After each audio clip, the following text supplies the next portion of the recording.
Boa noite a todos. Eu desejo a cada um a graça do nosso Deus, que ela possa não só permear nossa vida, mas transbordar, fazer transbordar ao nosso redor, alcançando nossa casa, alcançando aquela pessoa com quem a gente trabalha, com quem a gente estuda, aquela pessoa com quem a gente encontra dia a dia. A maior graça é Cristo Jesus. Esta é a luz que veio ao mundo, diz a Escritura, para que pudesse iluminar nossa vida. Ela ilumina todo homem. Deus chama cada um a se curvar ante essa luz, a seguir essa luz. Jesus certa vez diz algo muito certo, que diz que quem anda de dia não tropeça, não é? Queria exatamente nos fazer lembrar que nós estamos nessa vida, nessa terra, para ser agentes desta graça, agentes da luz. É bom isso, né? Você é um agente de paz, um agente da luz, um anunciador de boas notícias, coisa boa. É interessante como, embora raro, a gente fica todo satisfeito quando ouve uma boa notícia pelo rádio ou pela TV, não é? Mas nós cristãos temos a grande e melhor notícia, que deve ser doada, que deve ser proclamada, que deve ser dita manhã após manhã, dia após dia, não é? Em todos os momentos, não apenas naquelas horas específicas do telejornal. Você acorda, você deve anunciar que o Senhor é Deus. Quando você vive aquele dia, você deve fazer isso. Quando você deita, você ainda assim precisa fazê-lo na certeza e na esperança de que suas ações, suas palavras, seus pensamentos, sua vida refletem essa luz, né? Luz é nossa, luz é dele, ele é a luz, e assim nos enviou este mundo para nos tornar neste mundo agentes dessa proclamação. Meus irmãos, eu pensando nessas coisas que hoje eu queria dar como que uma sequência àquilo que a gente começou a falar na semana anterior.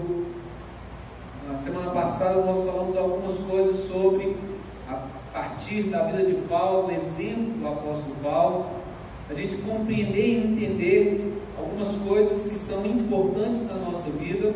E eu me recordo de ter colocado para os irmãos as características de uma conversão sincera.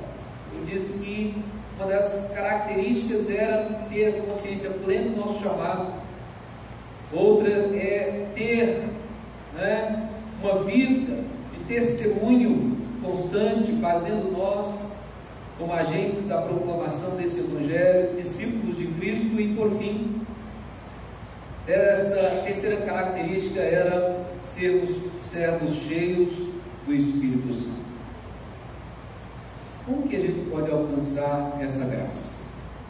Buscando agradar a Deus. Eu queria que você lesse comigo a passagem das Escrituras que se encontra lá em 1 Tessalonicenses. 1 Tessalonicenses, capítulo 5, verso 11. Abra aí a sua Bíblia, vamos ler juntos essa passagem.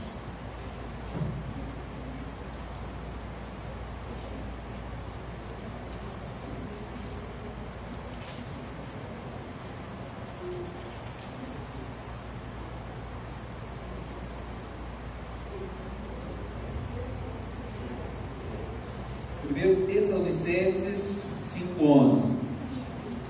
Vamos ler? Consolai-vos, pois, uns aos outros e edificai-vos reciprocamente, como também estáis fazendo. Vou ler de novo, olha só.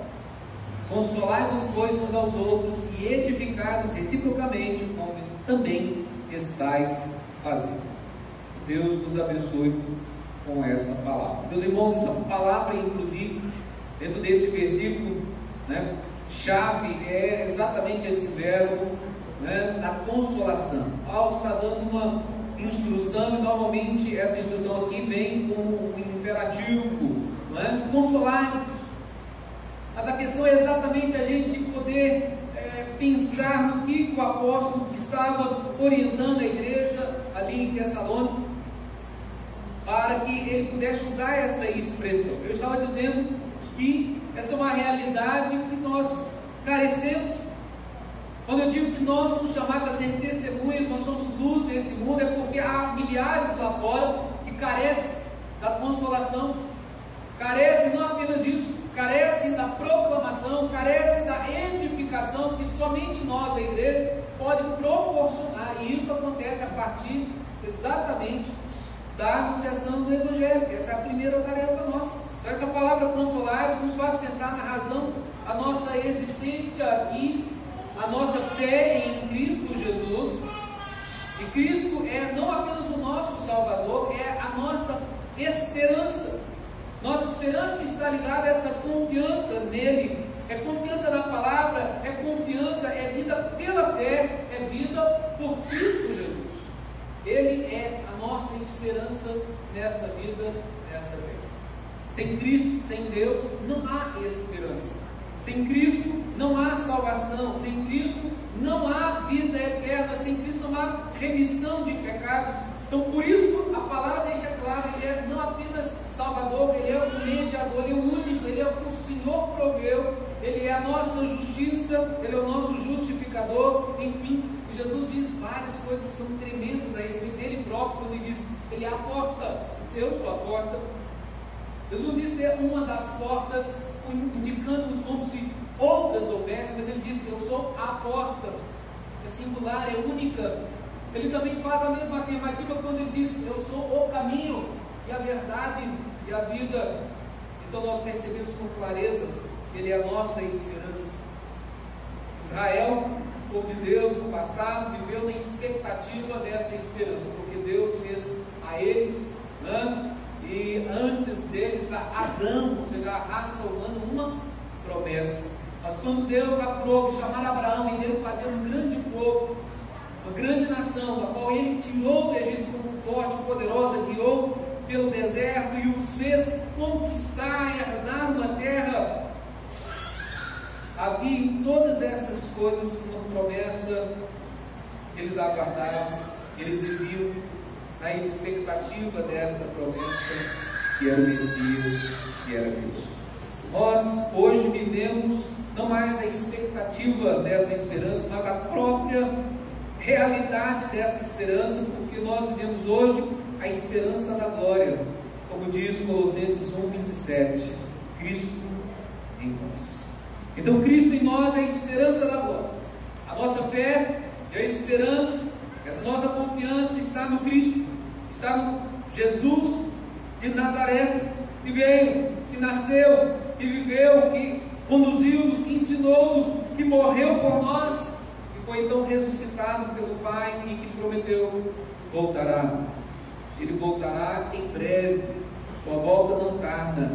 Isso é a base da nossa esperança. Esperança que nos faz viver de forma diligente. Esperança que nos faz buscar uma vida nova. O próprio apóstolo, quando começa a explicar a razão dessa consolação, isso começa lá no capítulo 4 desta mesma epístola, no versículo 1 que diz: finalmente, irmãos, nós vos rogamos e exortamos no Senhor Jesus que, como de nós recebestes, quanto à maneira por que deveis viver e agradar a Deus, e efetivamente estáis fazendo, continueis progredindo cada vez mais. Então essa palavra que Paulo iniciou vai ser retratada nesses 2 capítulos, onde ele vai falar de algumas coisas em que a nossa vida precisa estar aprumada, endireitada, e assim a gente viver uma vida que agrada ao Senhor. É dessa maneira que nós vamos realmente viver de forma a agradar a Deus, é buscando a sua presença e buscando fazer aquilo que lhe agrada, buscando fazer a sua vontade. Então, Paulo vai nos exortar a consolar uns aos outros dessa maneira, buscando agradar a Deus. Como que isso se dará? Nós vamos agradar a Deus, nós vamos consolar uns aos outros, vamos edificar reciprocamente uns aos outros, nós vamos continuar vivendo como ele está ali, orientando a igreja, e eles estavam já ouvindo essa orientação, ele está dizendo para eles: que bom, louvado seja Deus por isso, continue fazendo. É o que nós devemos fazer hoje, é a proclamação do Evangelho. Paulo está lembrando que era necessário pregar o Evangelho, uma vez que nós temos uma esperança viva. Se você olhar no contexto, ele vai falar muito sobre algumas coisas. Ele vai falar, por exemplo, de uma vida nova que se respalda numa novidade de vida, numa diligência, numa vida pia, numa vida santa, santificada. Ele vai falar do amor que procede de Deus, no qual a gente se desenvolve e deve praticar, mas ele vai entrar também de forma mais extensa, falar da razão de nossa fé, da nossa esperança, uma vez que a nossa vida não se limita a esta vida, simplesmente uma vida física, mas a uma eternidade. Ele vai falar muito sobre a vinda do Senhor e a situação dos muitos. É isso que Paulo está tratando. Por duas vezes ele vai usar essa expressão, uma lá no versículo 18, consolar depois uns aos outros, com essas palavras. Ele está se referindo exatamente a essa situação, aonde a base da nossa esperança que é Jesus. E aqui mais uma vez, no capítulo 5, versículo 11, ele vai usar essa expressão, consolar os dois, com essas palavras, ou seja, de forma recíproca. Então, nós devemos pregar o Evangelho, tem muito disso na semana passada, a tempo e fora de tempo. Paulo foi um exemplo disso, os apóstolos foram exemplos disso, os discípulos primitivos fizeram assim, e nós devemos simplesmente seguir este padrão, este modelo. Por quê? Porque foi a ordem que o Senhor nos conferiu, foi a ordem que o Senhor nos deu. Nós podemos até relembrar uma dessas expressões com clareza, que se encontra lá no Evangelho de Marcos, no capítulo 13, versículo 10. Vou ler para que os irmãos se recordem do que Jesus está aqui nos ensinando. Marcos 13, versículo 10. O Senhor está falando sobre o seu sermão profético, é a mesma referência de Lucas, Mateus 24, de Lucas 22, e você vai perceber ele falar o seguinte: mas é necessário que primeiro o Evangelho seja pregado a todas as nações. O Senhor está falando de sua vinda. A pergunta que os discípulos fizeram para ele: quando isso iria acontecer?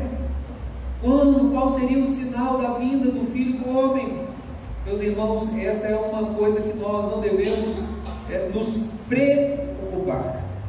Esta é uma das coisas que deve nos alegrar, porque nós vivemos a realidade da vinda do Cordeiro, e hoje nós vivemos uma certeza, a esperança de sua volta.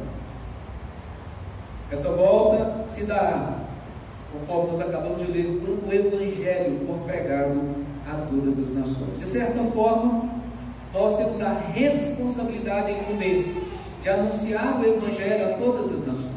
Talvez você pense: mas isso é impossível? Não, tudo é possível para Deus. Acabamos de cantar isso há pouco, acabamos de cantar a respeito dessa vinda. É assim que nós vivemos uma vida cheia, repleta de certeza, de esperança, de fé, de confiança na palavra, na promessa que foi feita pelo nosso Salvador, o Senhor Jesus Cristo. Todavia, Ele nos conclama, Ele nos ordena, Ele nos envia por esta terra para pregar o Evangelho. Pregar o Evangelho não é uma tarefa minha em particular. Pregar o Evangelho não é subir aqui neste púlpito ou um púlpito semelhante a este e anunciar a palavra de Deus a um grupo seleto de pessoas. Pregar o Evangelho é viver de modo a agradar a Deus, aonde Deus nos tem conduzido, aonde Deus nos tem enviado. Então é quando nós acordamos na segunda-feira, saímos para o nosso ganha-pão pela graça do Senhor, pregamos o Evangelho. Devemos abrir a nossa boca, devemos não ficar calados, não ficar numa posição omissa, relaxada talvez, quem sabe despreocupada, como se muito tempo ainda nós tivéssemos. talvez até seja uma realidade, a gente tenha muito tempo ainda pela frente, mas a pergunta que nós precisamos fazer para entender a urgência da pregação é que a vinda do Senhor se aproxima e pouco tempo resta, principalmente agora. Talvez para você que já ouviu o Evangelho, que tem seguido o Evangelho de perto, isso realmente não vai fazer nenhuma diferença se você já está aguardando a vinda do Senhor, mas é aquele que ainda não ouviu. Por que então isso deve ser uma preocupação minha e sua? Porque a Escritura nos afirma que nós, como arautos, nós, como aqueles que foram incumbidos da pregação do Evangelho, como atalaias, se não pregarmos o Evangelho, o sangue daqueles haverá de ser requerido de nossos vidas. É por isso que a gente não deve deixar as oportunidades passar.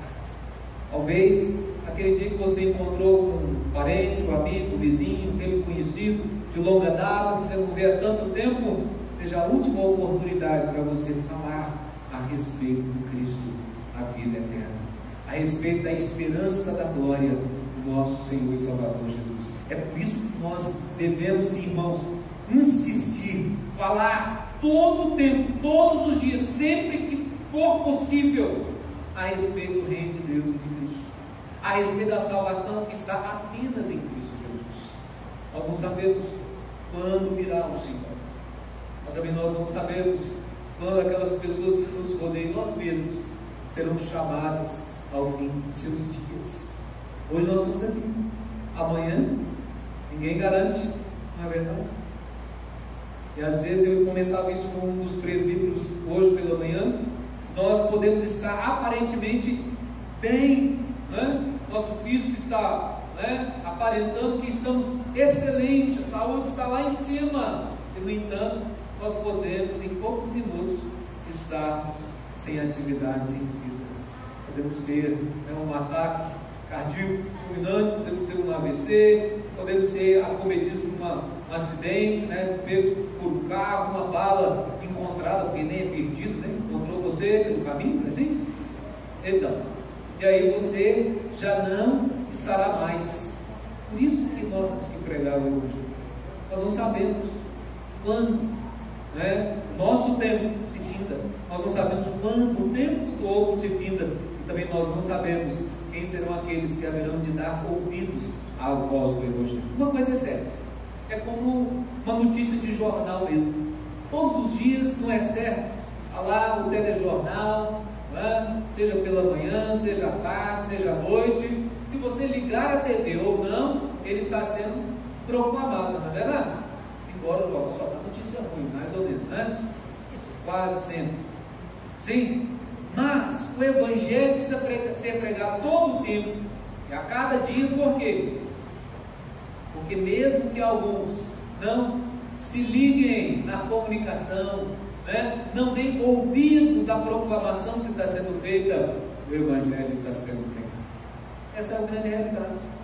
Por isso nós cristãos somos chamados a sermos testemunhas dessa graça. Buscando agradar a Deus, irmãos, é assim.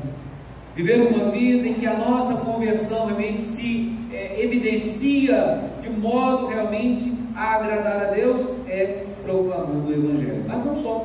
Segunda coisa que a gente precisa realmente fazer, agradar a Deus, essa busca, é viver uma vida sem medo, uma vida firme na obra de Cristo. Isso aqui é muito importante. Porque, embora eu não tenha tido tempo, hoje eu quero falar um pouco mais, Paulo foi alguém incansável. E às vezes, irmãos, nós somos acometidos, talvez até mesmo por causa do nosso tempo, a maneira como ele é processado é bem diferente dos dias dos nossos avós, dos nossos pais, não é? Eles não tinham tantas oportunidades de educação, não é? Eles não tinham acesso a faculdades como nós o temos hoje, eles não tinham acesso à informação, né, à internet, eles não tinham, alguns não tinham nem, vou falar TV, porque essa coisa de 50 anos, né? Eles não tinham, em alguns lugares, nem energia elétrica, quando tinha, por pouco tempo. Então viviam, né, no compasso do tempo, não é assim? viviam na esperança, na fé, ainda que talvez desconhecendo o próprio Deus, o Criador, o sustentador da vida.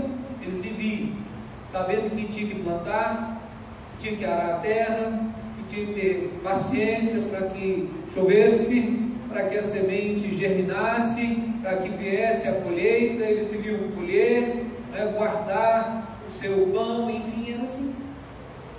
Quando ia dali às 5 horas da tarde, a turma já estava encerrando a atividade, não é verdade? Indo para casa, porque logo ia escurecer, era tomar um banho, era jantar, e quando muito, alguns causos, na beira ali do fogão, ou em torno de uma fogueira, no terreiro, aquela lua bonita, o céu estrelado.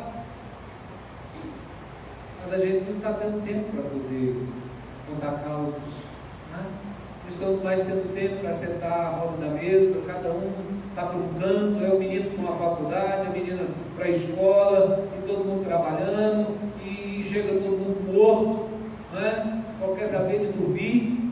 Mas uns mais espertos que os outros, quer saber de ainda dar mais um rolezinho, porque eu vou passear um pouco, aí eu vou para o shopping, as opções, você vê, vou assistir um filme, vou no teatro. Então o mundo hoje oferece muitas oportunidades, eu vou chamá-las de não ruins, mas se a gente não ter cuidado, serão distrações na nossa vida, porque não é errado fazer essas coisas, mas negligenciar uma vida de firmeza na obra de Cristo, uma vida ousada, de coragem, sem medo, sem timidez, isso sim é um grande problema.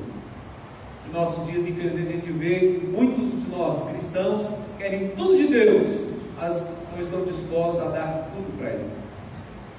E eu não estou falando de dinheiro, eu estou falando dessas coisas que são imprescindíveis. É a coisa da gente tirar um tempo para ter comunhão com Deus, para a gente poder ler a Escritura, meditar na Escritura, para a gente orar, para a gente poder ser abundantes na obra do Senhor, como a Escritura nos afirma que devemos ser. É o que nós vimos lá, registrado em 1 Coríntios, capítulo 15, versos 50 a 58.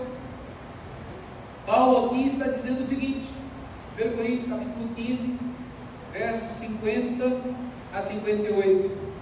Isso afirma, irmãos, que a carne e o sangue não podem herdar o reino de Deus, nem a corrupção herdar a incorrupção.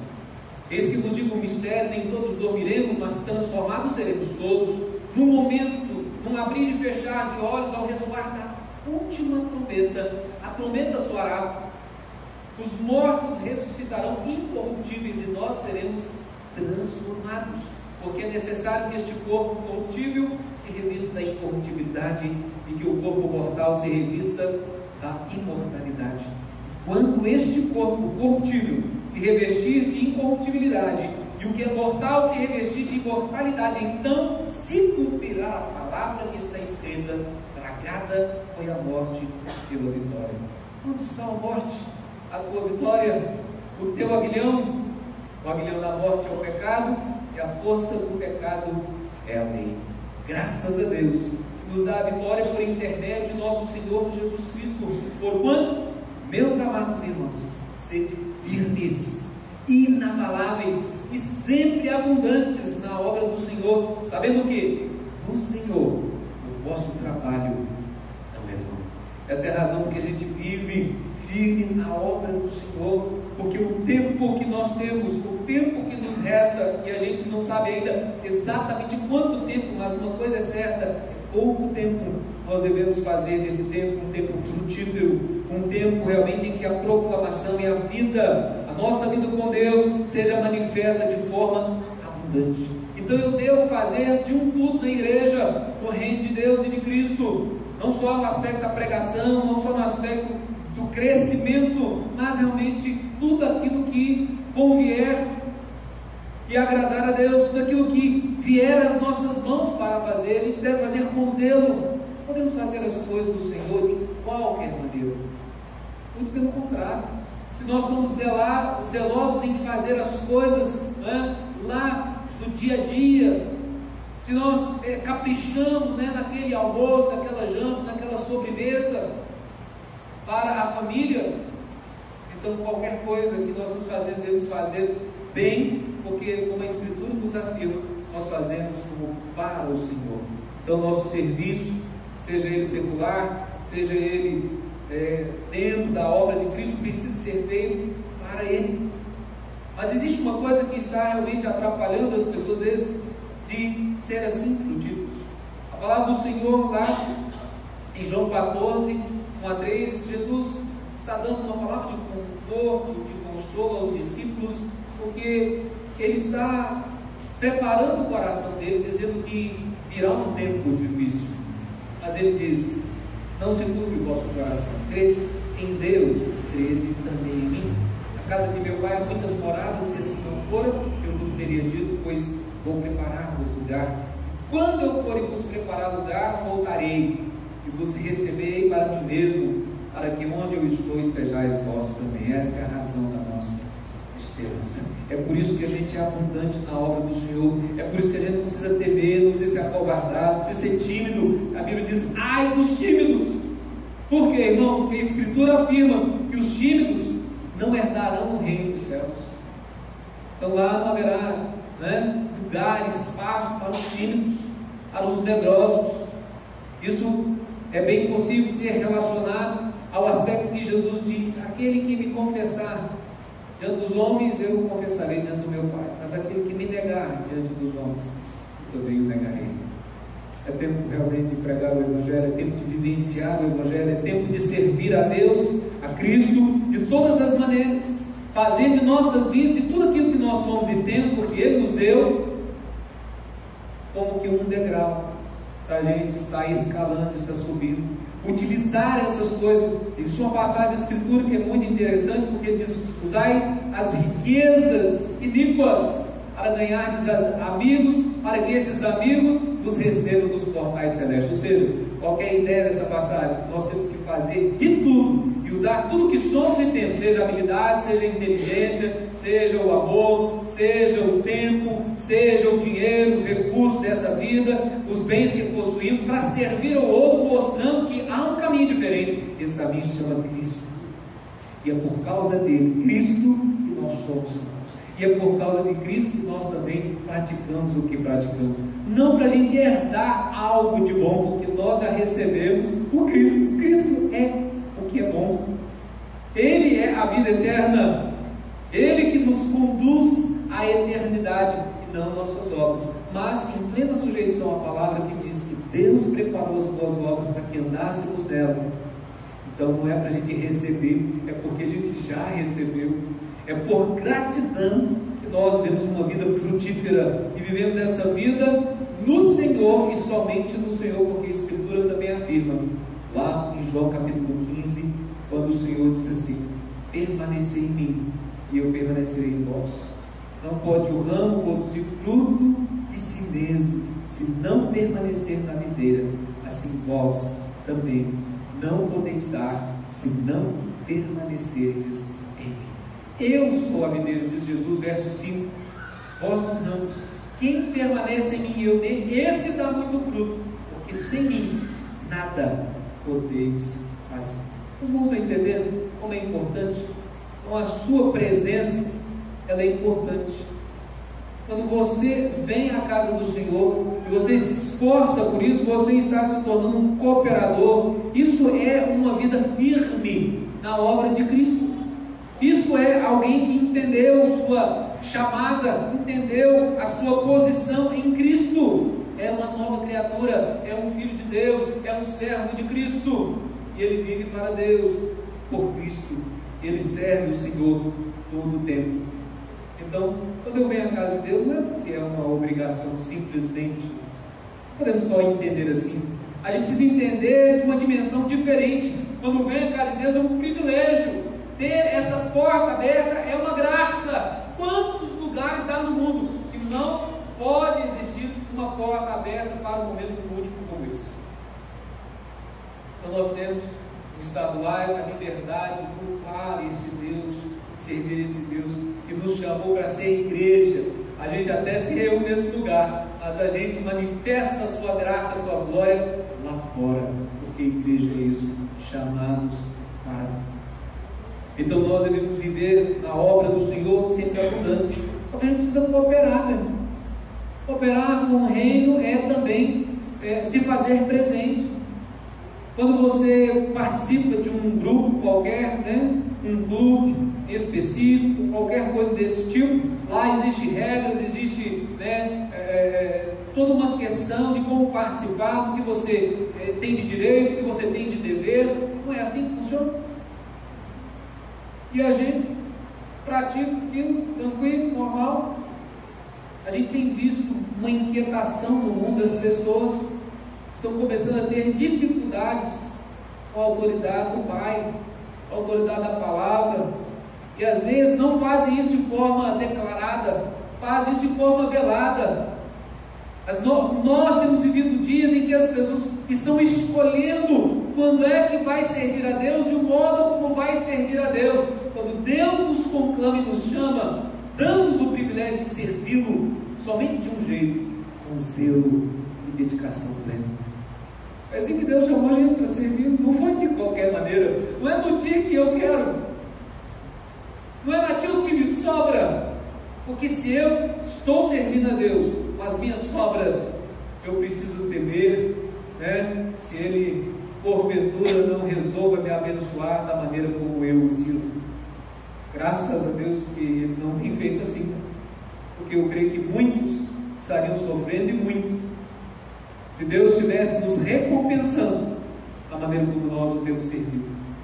Porque muitos de nós têm servido a Deus de forma relaxada, de forma descompromissada, de forma a dizer assim: não preciso ir, não, eu posso chegar atrasado, não é verdade?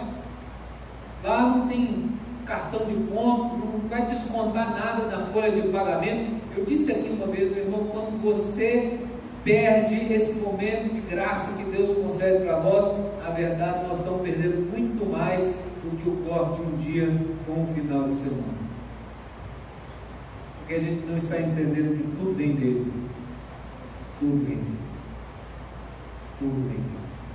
Nós dependemos plenamente do Senhor. Por isso que a nossa vida precisa ser assim. Quando Paulo está dizendo para que houvesse uma consolação no meio da igreja, é porque talvez muitos estavam vivendo de uma forma descuidada, muitos estavam preocupando demais, onde é que os mortos estariam, que é que ia ser, e ele dá as orientações necessárias. Depois você pode ler o texto. Talvez outros tantos estivessem vivendo de uma forma a ser pesado para o outro, ou seja, já que Jesus vai voltar, aliás, é algo que ele orienta em outra carta, diz: ó, se você vai aguardar a vida do Senhor assim, querendo ser pesado para o outro, né, sem trabalhar, para que trabalhar? Jesus vai voltar amanhã, então não vou arrumar trabalho, né? Aí ele diz: mas assim, você está sendo pesado ao outro, você não trabalha, mas vai lá comer na casa do vizinho, né? Então, se você não quer trabalhar, que não coma, né? Proclame um jejum aí, até quando der certo, né? Está certo também, está errado. Não é assim? O que Paulo queria dizer com isso? Que nós não vivemos uma vida de vigilância. Nós vivemos uma vida de esperança, mas é uma vida dinâmica. O reino de Deus é um lugar de dinamismo. O reino de Deus é um lugar de atividade. E o reino de Deus é um lugar de cooperação. Por isso que nós temos que ser abundantes, sem timidez, sem medo, mas com coragem. Fazer algo ao Senhor com amor, com dedicação, com zelo. Aquilo que foi incumbido a você, meu irmão, faça o seu melhor, entregue para o Senhor. Faça para Ele. Então, se você canta para o Senhor. Você ora para o Senhor. Você prega para você, contribui, faça com liberalidade, é para o Senhor. Tudo que nós fizermos precisa ser como para Ele. E existem coisas que a igreja precisa fazer, que é exatamente esse aspecto relacional, da edificação mútua. Não há como nos edificar mutuamente se nós vivemos isolados, mesmo em conjunto.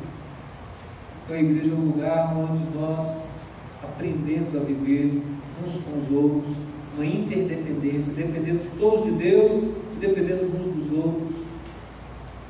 E assim a gente edifica um ao outro, a gente ajuda, a gente coopera, a gente contribui. É uma visita, é uma oração, é uma palavra de conforto, é uma palavra de exortação, de conselho. Quantos há, meu irmão, precisando de conselho? Conselho. Às vezes você vê uma situação, se você se cala, você está falhando. Deve se calar. Se a situação exige um conselho, vá. Se ela exige uma exortação, uma repreensão, vá e repreenda na palavra, porque a Escritura afirma que a palavra de Deus é útil para isso, para correção, para orientação, para educação, para instrução. É na justiça do Pai, é a verdade do Pai, não é a minha opinião, é o que Deus está dizendo. Então o irmão vai ficar chateado com você, se você chegou para ele e disse assim: ó, deixa eu falar uma coisa importante para você, a Bíblia diz isso. Deixa o Espírito de Deus trabalhar, no sentido da palavra. A gente não diz, olha, eu acho que é isso. A gente diz, a Escritura diz, assim está escrito. É isso que nós precisamos obedecer, é isso que nós precisamos seguir. Por último, nós, para buscar agradar a Deus de forma diligente, a gente não só proclama o Evangelho, a gente não só vive sem medo, mas cheio de coragem, de amor, de determinação, sempre firme, sempre abundante, mas também a gente purifica a nossa vida, a gente anda em santidade.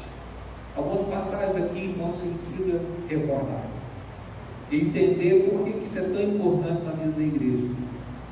A primeira delas está também aqui em 1 Tessalonicenses, no capítulo 4, versículo 3, que diz: pois essa é a vontade de Deus, a vossa santificação, que vos abstenhais da prostituição. E aí ele vai dizer uma série de coisas, do desejo lascívio, né? De todo o aspecto defraudatório, ou seja, aquilo que eu furto do outro, eu usurpo do outro, quando eu não deveria fazer. E isso não é só no aspecto da pureza, da moral, mas existem outros aspectos em que a nossa vida existe santidade. A santificação é algo que Deus nos chama para vivenciar, é um processo, mas a santidade é um ato, mas a santidade é um processo, é um cada dia, mortificando a carne, os desejos da carne, os efeitos disso no nosso corpo, na nossa mente, para a gente dar lugar à vontade de Deus, porque essa é a vontade dele, a nossa santificação. Existem muitas maneiras para a gente manifestar a nossa santidade, você sabia disso? Nós manifestamos santidade na vida, não é simplesmente tendo um pensamento purificado, já é difícil, é lavado no sangue do Cordeiro, pela palavra da verdade, ou seja, quando a gente se aplica a essa palavra, de beber desse pão, de comer desse pão, vamos falar, de beber dessa água, de comer desse pão, que é a palavra, aí sim, nós estamos exercitando o caminho da santidade. Não há santidade sem isso, não há santidade sem esforço, não há santidade sem morrer para nós mesmos, mas isso pode ser refletido no exterior da nossa vida. Então, quando que nós vamos realmente estar fazendo com que isso se torne não só prático, mas visível em nós, não só por nós, mas pelo outro? É quando a gente, por causa do amor de Deus, por causa de Cristo, a gente busca fazer a vontade do Senhor. Se a vontade dele é nos santificar, nós vamos procurar fazer isso todo o tempo. E não só fugir de pensamentos impuros, impróprios, profanos, ilícitos, mas de tudo aquilo que realmente nos conduz para esse lixo. Então eu preciso realmente rever como que eu procedo a minha vida em todo o tempo e em qualquer lugar, e principalmente quando eu estou só.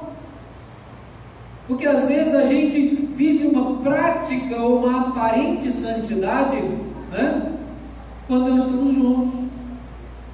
Mas a gente tem que lembrar a nossa carne, a gente não pode confiar nela, a gente precisa depender do Senhor, ler, lembrar, meditar na palavra o tempo todo, porque quando nós estivermos sós, na verdade nós vamos estar com o Senhor. A gente precisa estar com essa lembrança que Deus está conosco, Deus está dentro de nós, seu Santo Espírito é que nos conduz nessa verdade. A gente precisa lembrar dessa verdade, como Paulo diz lá em Filipenses, no capítulo 4, ele nos orienta, isso começa a nossa mente, irmãos, isso vai para a nossa alma. Ele diz lá, finalmente, irmãos, tudo que é verdadeiro, tudo que é respeitável, tudo que é justo, tudo que é puro, tudo que é amável, tudo que é de boa fama, se alguma virtude há e se algum louvor existe, seja isso que ocupe o vosso pensamento. Se nós começarmos a colocar em nossa mente apenas os placares, né, do Brasileirão, as lamúrias porque o nosso time vai ou não vai, né, as ações que às vezes nos desapontam de nossos governantes e a gente fica só reclamando, isso não nos faz viver uma vida vitoriosa em mim. O que nos faz viver uma vida santa é nos alimentar da palavra, é a gente andar com Deus. A gente precisa andar com Deus de tal forma, assim como um dia a Escritura fala de Enoque. É uma intensidade tal que, no caso de Enoque, ele andou com Deus de uma forma tão intensa, e Deus andou com ele dessa forma recíproca, que Deus o chama para si, fazendo com que ele não conhecesse a morte.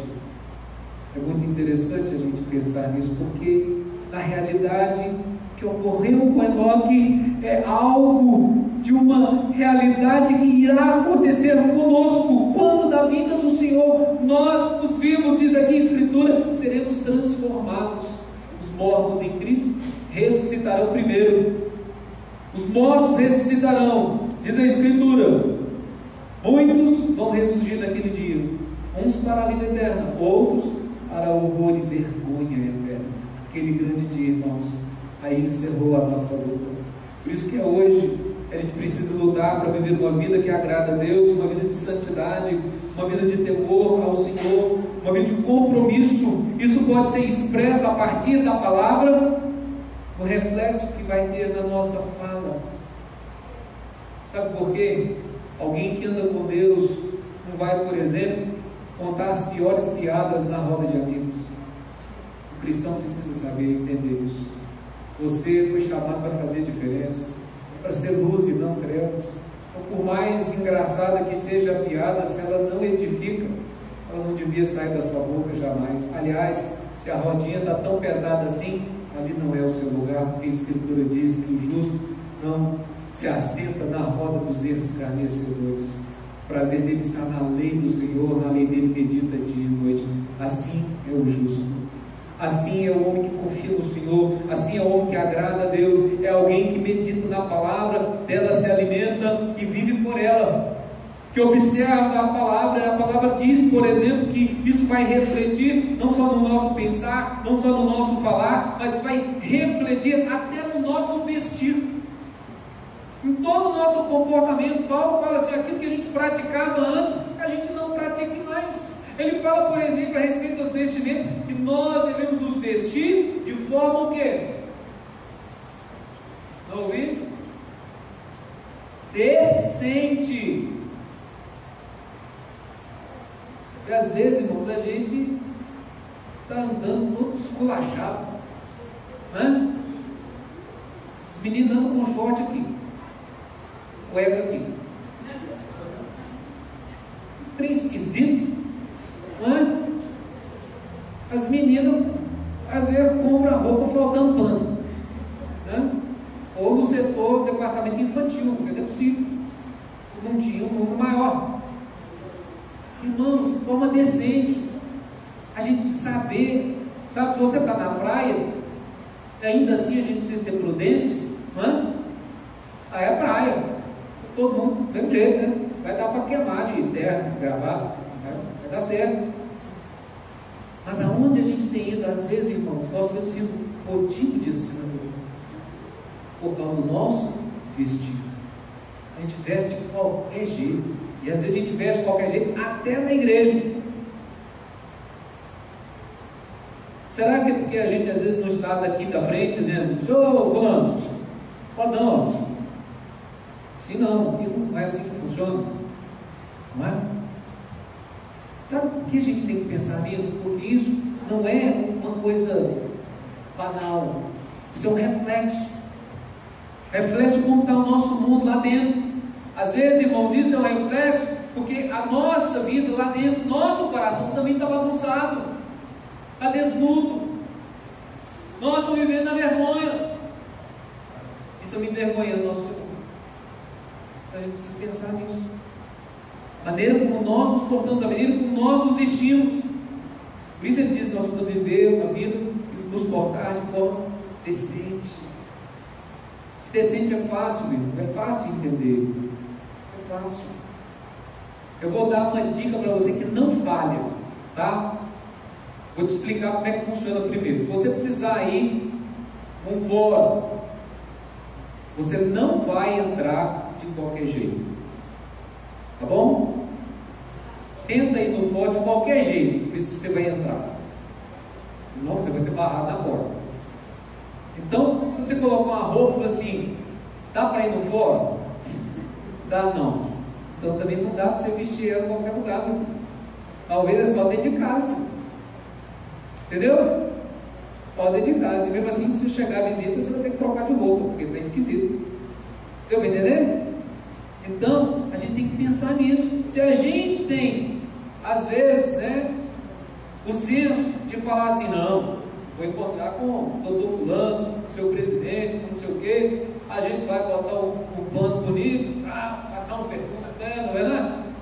Ué, por que nós vamos viver de qualquer forma, de forma às vezes relaxada, seja em outros lugares? Não, vamos viver assim sempre. Isso vai refletir santidade na sua vida, com certeza, porque vai refletir a verdade a qual nós estamos nos alimentando, vai refletir a luz que há em nós. Jesus uma vez fez uma pergunta e eu faço ela para os irmãos. Jesus falou assim: se a luz que há em vocês for trevas, e aí? A conclusão é: grandes trevas serão.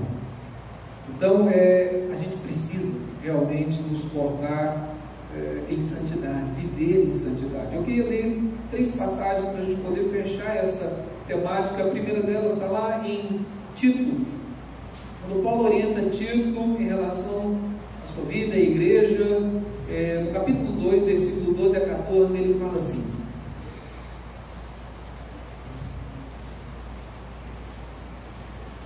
a graça de Deus se manifestou Salvador a todos os homens, educando-nos para que, renegadas a impiedade e as paixões mundanas, vivamos no presente século sensata, justa e piedosamente, aguardando a bendita esperança e a manifestação da glória do nosso grande Deus e Salvador, Cristo Jesus, o qual a si mesmo se deu por nós, a fim de remir-nos de toda a iniquidade e purificar para si mesmo um povo exclusivamente seu, zeloso de boas obras. Não precisa nem comentar. Quer ver outra passagem que está no mesmo tom? 2 de Pedro, Epístola 2 de Pedro, no capítulo 3, versos 11 e 12, Pedro fala assim: tudo isso reflete a nossa esperança, irmãos, a vida do Senhor. Tá? Por que eu estou dizendo isso? Porque se nós aguardamos a vida do Senhor, nós devemos fazê-lo em vigilância. Sem santidade, diz a Escritura, ou sem a santificação, ninguém verá o Senhor. Então, essa é a palavra. Visto que todas essas coisas hão de ser assim desfeitas, deveis estar como os que vivem em santo procedimento e piedade, esperando e apressando a vinda do dia de Deus, por causa do qual os céus incendiados serão desfeitos e os elementos abrasados se derreterão. Último texto, 1 de João, capítulo 3, versículo 3, que diz que Deus é santo. Fala assim: olha como o Pai nos tem dado um grande amor. Ele nos chamou de seus filhos. Não é pouca coisa não. Então ele está amados. Quando Ele se manifestar, seremos semelhantes a Ele. Ele é santo. Porque Deus é santo, nós não vamos esperar o dia da manifestação dele, não o dia da vinda não. Nós já devemos hoje viver em santo procedimento, em novidade de vida. E o versículo 3 diz: a si mesmo, assim como Ele é, haveremos de ser, e a si mesmo se purifica todo que nele tem esta esperança, assim como Ele é puro. Consolai-vos, pois, reciprocamente com essas palavras. Sabe, meus irmãos, nós precisamos desenvolver isso mais em nossa vida. A gente não precisa ter receio, medo de ensinar. E ensinar aqui não é somente uma tarefa de professor, de mestre, de pai e filho. Isso é uma responsabilidade de pastor e ovelha, é uma responsabilidade de igreja. Ensinar faz parte da nossa vida. Porque ensinar é consolar, ensinar é admoestar, ensinar é exortar, ensinar é advertir, é instruir o outro, porque nós não queremos que o outro pereça. E nós não queremos perecer. Por isso o Pai nos ensina.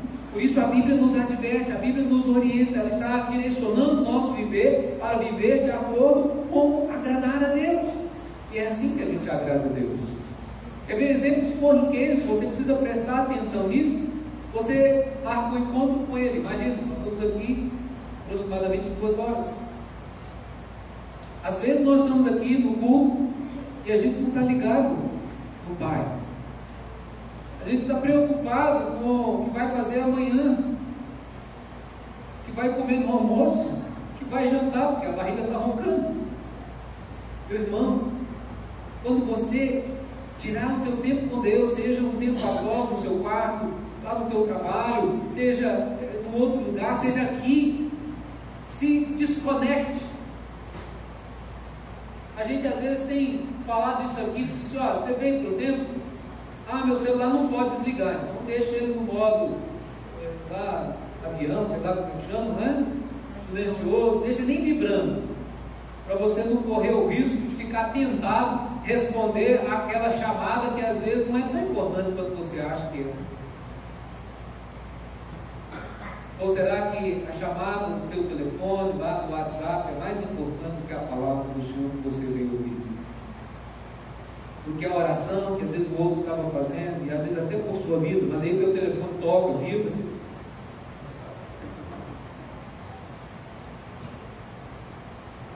A gente tem que ter cuidado com essas coisas, porque às vezes a gente não está percebendo, mas essas coisas têm tomado de muito a primazia.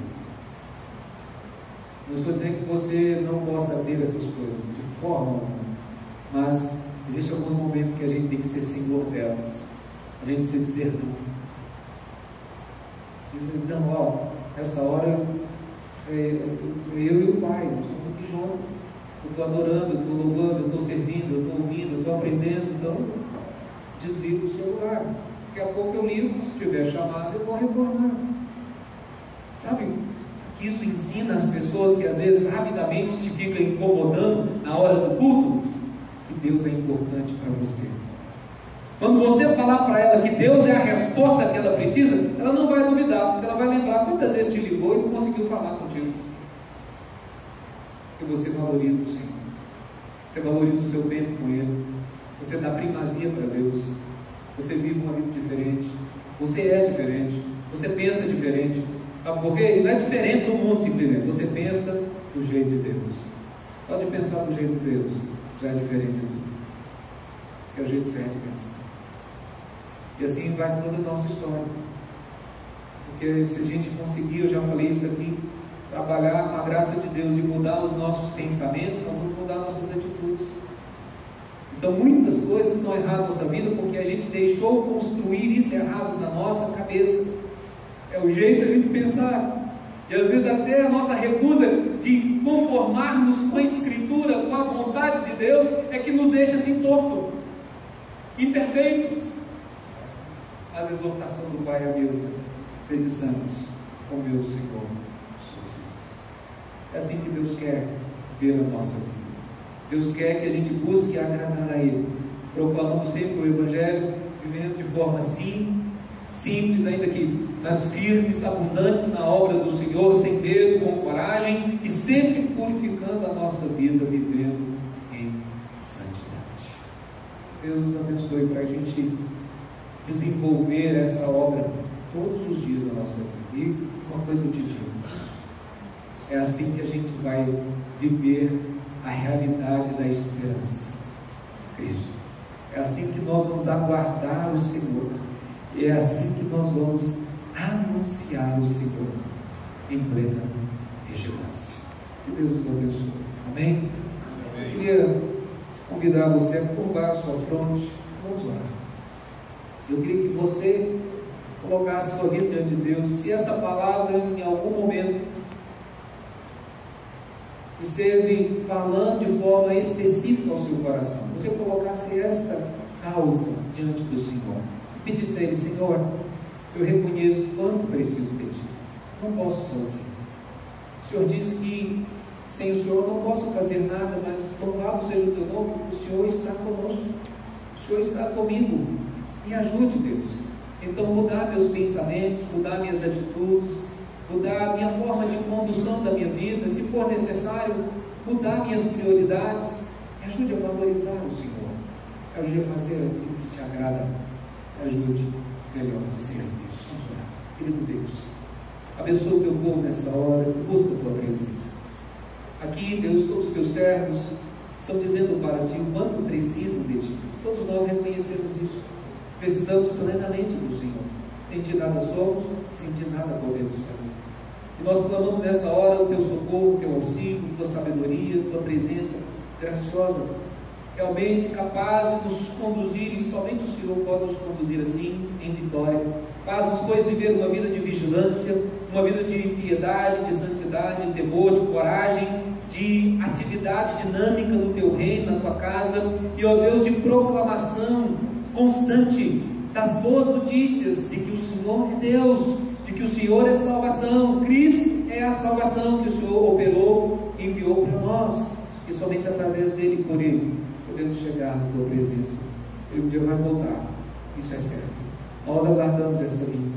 Ajuda-nos, pois, a guardá-la, ó Deus, com vigilância, todos os dias, fazendo o que Te agrada. É a nossa oração, no nome de Jesus.